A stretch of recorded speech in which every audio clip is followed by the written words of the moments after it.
We are continuing our series today, The Reasons for God. We're going to talk about the true story of the cross. But you know what? It finally happened this week. It finally happened. I have to share this with you, all right? So Tuesday, we had our staff meeting, and I took Jesse and Shelby with me. We went to King's Cafe to have some lunch together. We try to do that once in a while with our staff, and we were sitting there, and a lady that came in and knew me and said hello, and we were talking, and she came up to me and she put her arm around me and she said, "It's so good to see you here." And then she goes, "I see you brought your kids with you."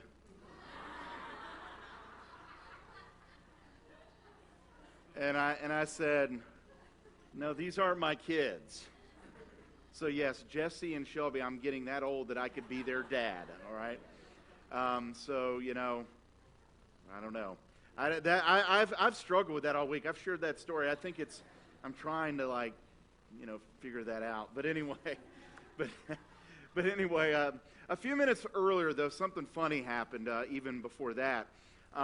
We got to the restaurant, and I went up to the cash register, and we all kind of gave our orders. And after we all gave our orders, it was funny. I told him, I said, "Hey, I'm going to pay for your lunch." And it was funny. Jesse's like, "Well, are you sure? You sure you want to do that?" And then Shelby was like, standing back. She's like, "I'm not going to let you pay for my lunch." You know, and you all have probably had this happen before, right? When you're buying it for someone or they're buying it for you, you kind of have this, this little fight. You know, I know my daughter Hannah. She started. She's a waitress up at Lakeview, and she says she deals with that all the time. So she just throws the bill on the table, and then they can fight over who's going to pay the bill, you know, because... But it was funny to me as I was preparing for the message this week and thinking of that little instance of how we were all kind of deciding who was going to pay for this, is we all, when it comes to our own sin and it comes to our own problems in our lives, a lot of times what we think we have to do is we say something like this. We say, "Let me pay for that. I'll pay for that. I'll deal with that. I don't need any help with that." And we want to pay our own debts. You know, it's just something that I think many Americans believe is important. You pay your own debts. And it just seems a little unjust. It seems a little unfair when somebody else wants to pay your debt for you. There's just something about that many people don't like to do. And really, that's the whole crux of what I'm going to talk about today as we get into the text. We're going to be in 1 Corinthians chapter 1, verses 18 through 31. We're going to jump right in here because we're going to talk today about the true story of the cross. And what does the cross mean for us? Now, in many ways, this message is kind of like one that maybe I would share like on a Good Friday or the week before Easter. But I think that what we're going to look at today, as we look at it, kind of the angle we're going to look at this, is that hopefully it will give you a good understanding of how you would be able to then point out to other people why the cross means something to them today. As we're talking about the reasons for God, I think one of the greatest reasons that we can believe that there is a God and that God does love us and that He is involved in our lives is if we look back at the cross and what the cross means for us. So let's go ahead and go there in 1 Corinthians 1:18. Now, before I read it, I do want to give you a quick background on what's happening. We could probably very easily say that the Corinthian church it had a lot of issues. There were a lot of issues on the outside because they were enduring persecution and the pressures that many first century churches had to endure. But there were also a lot of pressures that were happening on the inside of the church.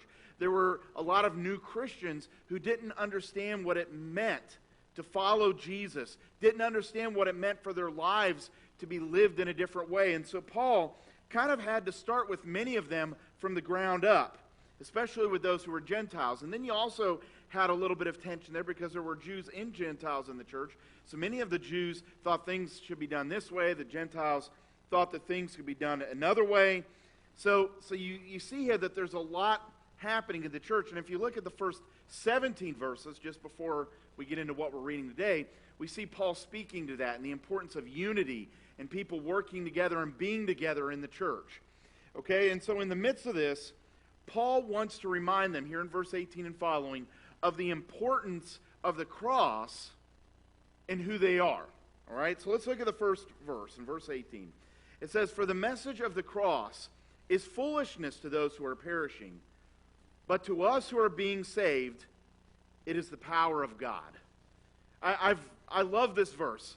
For the message of the cross is foolishness to those who are perishing, but to us who are being saved, it is the power of God. You know, some today, they look at what we do on Sunday mornings. They look at what we do during the week. They look at us when we pray. They look at us when we read our Bibles. They look at us when we abstain from certain behaviors and attitudes. They look at that and they think, oh, that's just plain out foolishness.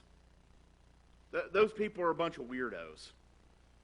Those people are way different. And it was no different in the first century. That's what Paul's saying here. He's saying, hey, for us, the cross means good news, but for many people that are in the world, they just see it as foolishness. They don't see anything behind it. And you know, today, when we talk about the cross, even within some circles, unfortunately within the church, there are some people that see the cross as kind of a detriment to what we believe. Some think that the idea of God putting his son on the cross is something that's just ludicrous or sinister. What kind of a God would do that he would have his son nailed to a cross? There's even some people that have even said that the cross was a divine form of child abuse. That's a statement that I've actually heard somebody tell me. It's been many years ago. Somebody say that to me before. How could God abuse his own child by putting him on a cross? And so the question we ask here today, and I think this is an important one for us to answer with the people that we know in our community, people we work with, people in our families, is this question: why did Jesus have to die? Why did he have to be nailed to a cross? Why did that have to happen? I mean, couldn't have he done it some other way? Couldn't have God just said, well, everybody's sin's forgiven, and just, do it like that? I mean, why did Jesus have to be put on the cross? Well, let's keep reading here in verse 19. It says, "For it is written, I will destroy the wisdom of the wise, the intelligence of the intelligent I will frustrate." And then it says, "Where is the wise person? Where is the teacher of the law? Where is the philosopher of this age? Has not God made foolish the wisdom of the world?" And again, he's just talking a little bit more. The cross looks like foolishness. Maybe people say it's child abuse. They say that God would never do something like that. But from those whose intelligence, when we see those who claim to be intelligent, how are they approaching the cross? How do they see the cross? Have they really thought through it? Let's keep going here. Verse 21. It says, "For since in the wisdom of God, the world through its wisdom did not know him, God was pleased through the foolishness of what was preached to save those who believe." And then in verse 22, he starts getting into the difference between the Jews and the Greeks. Jews demand signs, and the Greeks look for wisdom. But he said in verse 23, "But we preach Christ crucified, a stumbling block to Jews and foolishness to Gentiles. But to those whom God has called, both Jews and Greeks, Christ the power of God and the wisdom of God. For the foolishness of God is wiser than human wisdom, and the weakness of God is stronger than human strength." See, God, or Paul here wants to be extremely clear. He's saying, you know what, I'm not ashamed to preach Christ crucified. Unfortunately, some churches today, they try to avoid it because of the gore that's involved in it, because of the hate and the agony that's involved in it. I hope that our church, that we talk about it, because it's the cross. It is at the cross that we find the center of our faith. It's at the cross where we find where our salvation comes from. It's through the cross. And so Paul here is clear. He says, I am going to preach the crucified Christ because it's the center of all we believe. And so, but yet we still keep asking this question. Why did Jesus have to die on the cross? Why did he have to die on the cross? And here's the first thing I would point out to you to show you why he had to do this. The first one is this. Real forgiveness requires costly suffering. Real forgiveness requires costly suffering. So let me share this hypothetical circumstance with you, okay? Let's say that you are backing out of somebody's driveway, okay? And when you back out, I have to be careful with our driveway because our mailbox is on the other side. But let's say you backed out and you ran into the mailbox, okay? There are probably three options that you have, right? Maybe your neighbor comes out and sees that you hit their mailbox. What are the three options? Well, one of them is that you pay to replace it. The second option is that in their mercy and grace, they pay to replace it. Or maybe the third option would be that you both kind of pay for it. But somebody has to pay for it, right? There's no getting around that. I mean, they have to have a mailbox if they're planning on getting mail. And so somebody has to pay the cost of having that mailbox be replaced. But, I mean, the fact is that the debt that's required in order to repay or to replace that mailbox, the debt for that doesn't just vanish. It doesn't just go away. It's there. Somebody has to pay for it. And so what we see here with this idea of real forgiveness requires costly suffering, there is a costly suffering that comes to paying that debt. Somebody has to pay it. It doesn't just go away. And if you think about it in life, we are robbed of a lot of different things, aren't we? We're robbed of our happiness. We're robbed of our reputation. We're robbed of opportunities in our life. And so we respond to that by really one of those three ways, right? We either pay for it ourselves, somebody else pays for it, or maybe it's a combination of both. So when we are wronged, when we are wronged by someone else, maybe that opportunity or whatever it is has been taken from us, okay, we respond in one of two directions. We go in one or two ways typically. The first one is this. Usually we respond when somebody owes us a debt, they've taken something from us, we make the perpetrator suffer for it. That's the nice way of saying revenge, right? We make the perpetrator suffer for it. Maybe we confront them in anger. We go around trying to tarnish their reputation. But what happens is without forgiveness, we get harder and we get colder. It can even lead to a development of prejudices against a certain type of people. Maybe it was a certain racial group that ran into your mailbox and you got mad. Or maybe it was a certain socioeconomic group that ran into your mailbox or did something, hurt you in some way. And so what you start doing is you start developing a prejudice toward. I firmly believe that people that have prejudices today, that's not something that's bred in you genetically. Okay? Probably what happened is they had some kind of an interaction with somebody who was different, and from that they started to create a sense of hatred toward that group, and it was because they wouldn't forgive. It's because they wanted revenge. They wanted to pay them back. And to make them pay, again, we want revenge. But what revenge often does is revenge damages our own character in the guise of damaging others. We've all fallen into this, where we get into this habit of trying to damage someone else who has hurt us rather than forgive them. But in the process, then people see us as people who are unforgiving or unloving. So it's almost ironic that we end up really hurting ourselves more than the person who's hurt us when we go down that road. So we can make the perpetrator suffer for it, or we can just simply do this, right? We could just simply forgive. We can just simply forgive them. We can refuse to make them pay for what they did. We can refuse to have them, pay some kind of penalty for what they did to us. And that's exactly what the cross is for us. But here's the thing about forgiveness. Forgiveness is hard, and it hurts too. Now, I can remember when I was a kid, I think my mom or maybe my dad, they would say to me, oh, well, forgiveness is a good thing. It's easy, and it's a wonderful thing to do. Let me tell you, forgiveness is hard. And it comes with a cost. It hurts too. Really, revenge is hard, and it hurts. Forgiveness does too. They are similar in that way. I mean, forgiveness at first feels more hurtful, I think, than bitterness, because at first we feel like there's something we can do about it. If we're getting back at somebody, we can actually proactively do something, whether it's tarnishing their character or yelling at them or whatever it is. Okay? So it actually can feel good at first to get revenge instead of forgiveness, because there's more of that immediate gratification. Right? You could do something more quickly.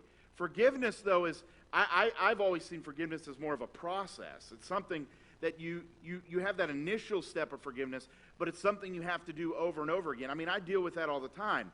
People maybe have done something or said something to me, and so then it comes back up in my mind, and I have to continually forgive that person over and over. I have to choose over and over that I'm not going to seek revenge of that person.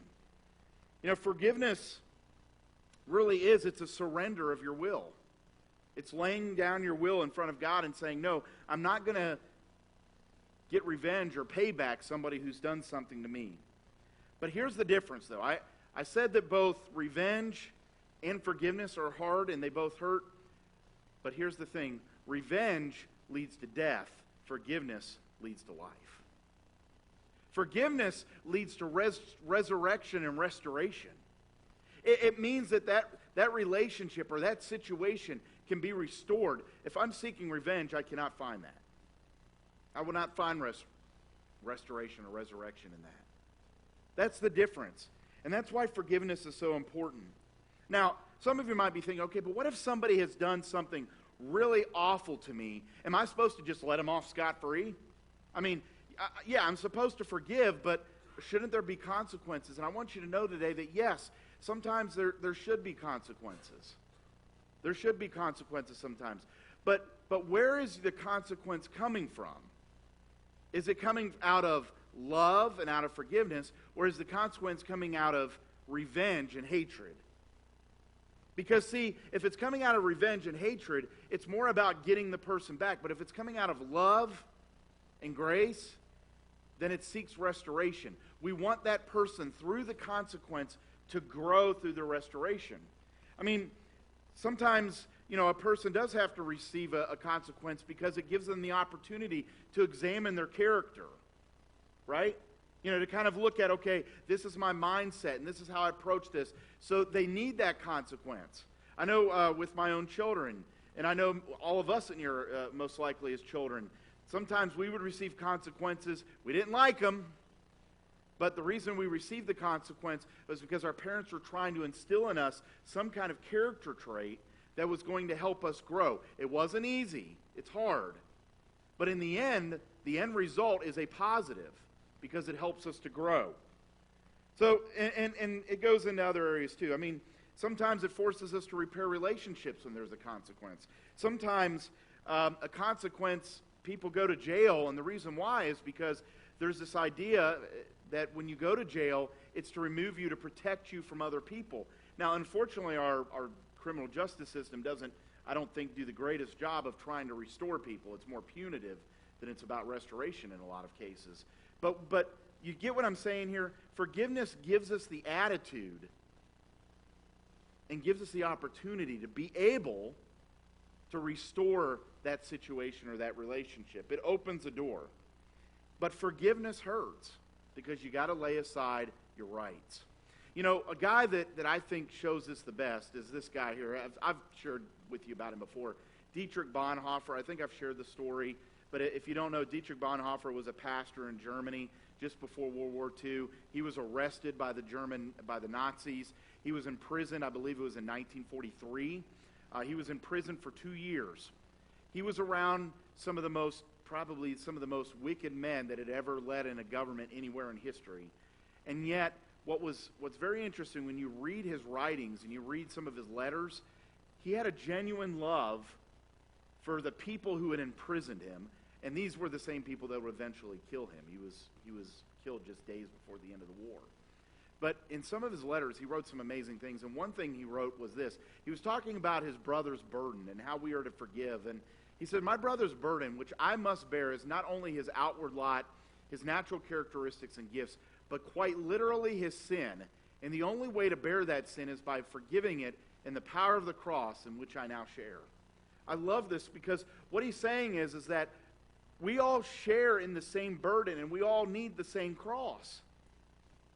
We need the cross to restore us and to resurrect us, as Jesus did 3 days after his own death on the cross. And what he's pointing out here is that we have to bear the burdens of others if we are going to forgive them. Maybe there's someone in your life who has hurt you in some way. Maybe it's a character trait they have. Maybe they're a deceiver and they're a liar. You know what? If we're going to forgive them, then we have to also bear with them. We have to say, yeah, you know, they're a liar and they're a deceiver, but I'm going to love them anyway, and I'm going to try to help work through that with them. I'm not just going to say, well, you know what, you got to deal with that on your own. Until then, I don't want nothing to do with you. That's our initial reaction, right? We just try. I know one of the things I have to be careful of as a parent is sometimes we tell our kids, well, you need to avoid certain people, right? And we do have to be careful. There has to be boundaries. But sometimes what we do in our life is we push people aside, and rather than seeking to try to help them find restoration, we instead say, well, that's on your own. I'm over here. Good luck with that. I think we as the church generally, not just here, I'm saying universally, is really bad about that. You know, here's us and there's them, and oh, you know.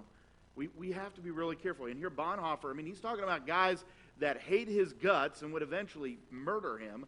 He's saying, I'm going to bear with them in this whole thing. I mean, that's some amazing forgiveness. Now, did it feel good for him to do that? Did he love it? Did he wake up every day and say, oh, I can't wait to forgive these guys that hate my gut? No. He didn't do that every morning.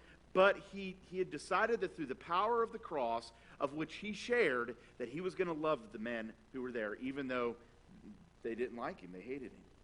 See, what I'm saying here is that forgiveness costs us something. It does.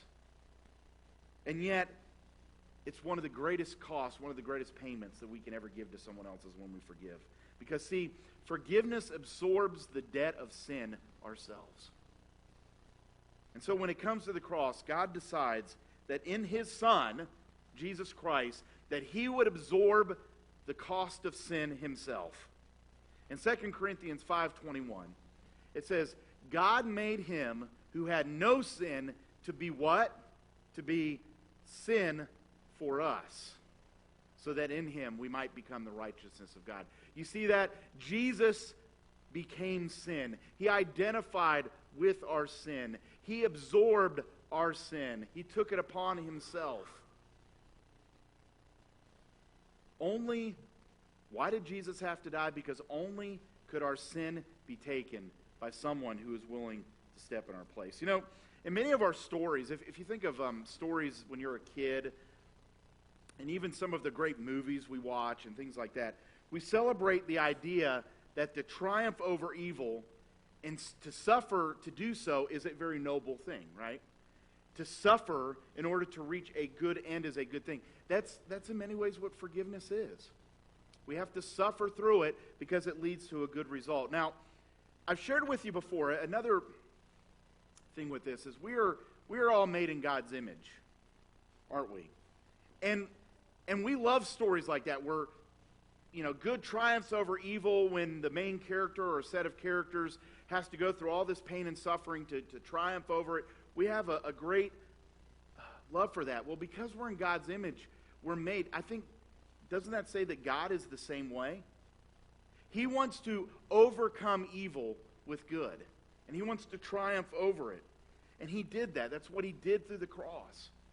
The cross is a way that God triumphed over the evil that was in our lives. And unlike other deities and other religions that have been throughout history and even today, every other religion, it's about what you do.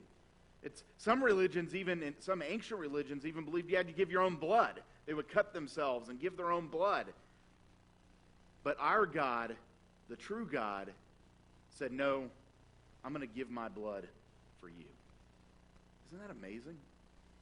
And that's one of the great wonders of the cross. It's one of the reasons of God that I think we can point out to people is we have a God who wants to understand us, and he was willing to even die for us. Because Jesus had to die. Because forgiveness includes costly suffering. Forgiveness is not something you can just say, okay, I forgive you and everything. There is a suffering that's involved in it if it's true forgiveness. And so Jesus had to suffer, and he had to die. All right? Now, let's get back to reading 1 Corinthians again, all right? Let's go back to verse 26. Just the first part of verse 26. He says, brothers and sisters, think of what you were when you were called. So he's pointing back to the Corinthians. He's saying, hey, remember when you first became a Christ follower. Remember what you were like. But there's something here that really jumped out at me as I was preparing. Can we go back to that verse? Think of what you were when you were called. You know, when I read this, and when I look at this, and I look at the entire passage that we're looking at today, we see an exchange that's taking place.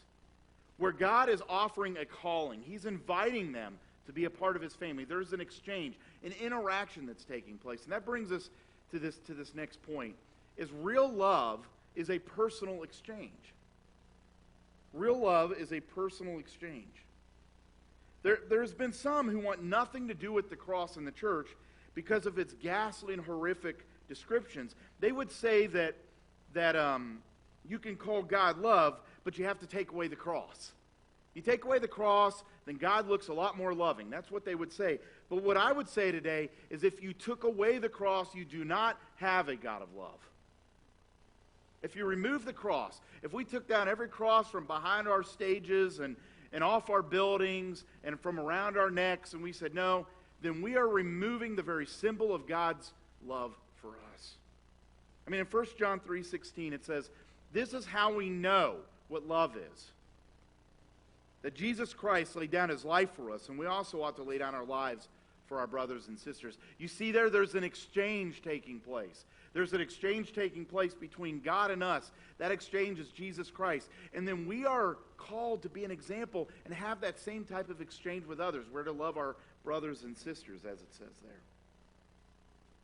You know, it's easy to love someone who is doing good and has it all together, isn't it? I mean, when our family members or somebody we work with, when they're doing great and all's well and they're getting their job done and they're loving and caring and compassionate, it's easy to love people like that. But where it gets really, really hard is when we have to make a true exchange with them. We have to bear with them in their burdens. We have to bear with them in their emotions, in their weaknesses, and in their fears and in their disappointments. That's where it gets really tough. God had to do the same for us. Because, see, again, if we can go back to that point, real love is a personal exchange. If we're going to love, there has to be an exchange, a personal exchange. And God wanted to be involved in our lives because he truly loves us. I mean, if you've ever raised a child or you've seen others raise a child or you were raised, when you were raised as a child yourself, your parents made a lot of sacrifices. In that personal exchange, they had to give up things. They had to go through, now maybe they would never characterize this, but they had to go through forms of suffering. Maybe it was financial, because they had to pay for you to go to camp and do this and that, right? Or maybe it was emotional. They had to walk with you through some tough periods in your life. But there is an exchange that has a great cost to it. But that's how you know what true love is when somebody wants to get down in the nitty-gritty and the mess of your life and be there with you. And that's what God wanted to do for us, and that's what the cross shows us. Now, the idea of this exchange that I'm talking about, there's a fancy theological term. So some of you in here today that maybe are more into the theology side of this, the fancy word that's often thrown out there is, and you can like get this mumbled up in your mouth real easy. It's called the substitutionary atonement. Okay? Let's try to say that like 5 times fast, right? The substitutionary atonement. All right? I know for some of you it might even sound like another language, okay? But that's what this is, that there is an exchange, that God has exchanged his life for ours. You know, John Stott, a really great teacher, once said this. He said, the essence of sin is we human beings substituting ourselves for God. So in other words, we're putting ourselves on the throne, right? While the essence of salvation is God substituting himself for us. We put ourselves where only God deserves to be. God puts himself where we deserve to be. I love that. That's so true. He has stepped into our place, and what's even more amazing is he's allowed us to then step into his kingdom to be one of his children. What an amazing concept, isn't it? That he would do that. But that's exactly what this is about through this exchange. Why did Jesus have to die? There had to be a personal exchange. Because God cannot be loving if he is not involved with us. Only Christianity says that God must be involved in your life. Others, God has removed. And you know what? God knows that pain and suffering is a part of that. And he's still willing to be involved with us. Another quote that John Stott said was this. He says, I can never myself believe in God if it were not for the cross. In the real world of pain, how could one worship a God who was immune to it. I love that quote, because how could God really understand us? How could God really take our place if he was immune to it? You know, a few weeks ago we talked about, in this series, we talked about why would God allow suffering?